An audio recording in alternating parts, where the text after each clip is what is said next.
Nous sommes à Paris, à côté du Pont des Arts, dans une météo extraordinaire. Et avec nous, Navi Raju, vous venez de publier L'innovation frugale, comment faire mieux avec moins, un livre à destination des managers qui doivent gérer la rareté. La rareté, une notion que vous considérez comme inéluctable. Absolument, effectivement, il y a la rareté de ressources naturelles, avec l'eau et entre autres.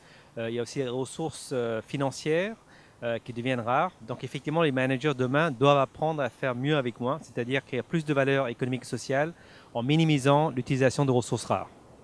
Quelles sont les bonnes pratiques? Il y en a plusieurs. La première pratique, c'est vraiment essayer de devenir beaucoup plus agile, car le temps est la ressource la plus rare, la plus précieuse. Donc si on peut innover plus vite, on économise aussi en argent. Une autre bonne pratique, c'est vraiment de penser en termes de circularité avec l'économie circulaire. C'est vraiment concevoir des produits qui peuvent être réutilisés en boucle infinie. Et une autre bonne pratique consiste en fait à focuser sur le besoin des usagers.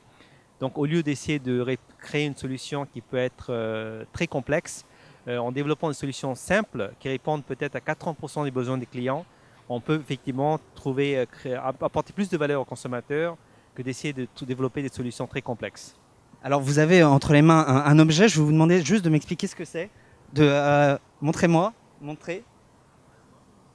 Alors qu'est-ce que c'est? Je vois G-Thrive, si c'est bien prononcé, qu'est-ce que c'est? Alors G-Thrive, c'est une startup qui est lancée par mon voisin dans la Silicon Valley, qui a inventé ça. En fait, c'est des capteurs sans fil conçus comme une règle en plastique que des agriculteurs peuvent implanter dans différentes parties de leur parcelle agricole. Et ensuite, ça collecte des données détaillées sur les conditions du sol et aide les agriculteurs à réduire leur consommation d'eau, d'énergie et d'engrais, tout en augmentant leur production et la qualité de leurs produits. Alors ça c'est une start-up. J'aimerais aussi qu'on parle un petit peu des entreprises françaises qui, à vos yeux, ont bien géré en tout cas le virage de l'innovation frugale. C'est qui et qu'est-ce qu'ils font? Deux entreprises françaises qui sont les pionnières de l'innovation frugale.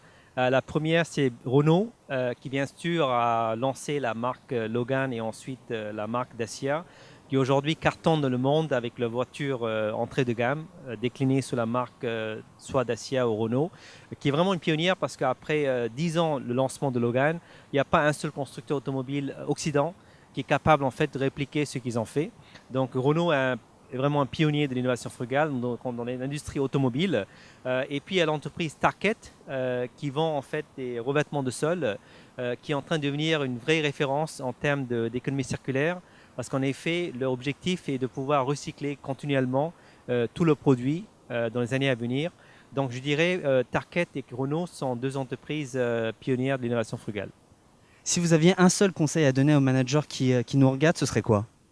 C'est vraiment penser à la rareté de ressources, parce que les ressources ne sont pas infinies. Par contre, il y a une ressource qui est vraiment abondante, qui est infinie, c'est l'ingéniosité. Donc appuyez-vous sur l'ingéniosité humaine pour pouvoir répondre à la rareté de ressources physiques. Merci à vous, Navi Raju. Je le rappelle, vous venez de publier L'innovation frugale, comment faire mieux avec moins. Merci à vous de nous avoir accordé un petit peu de votre temps.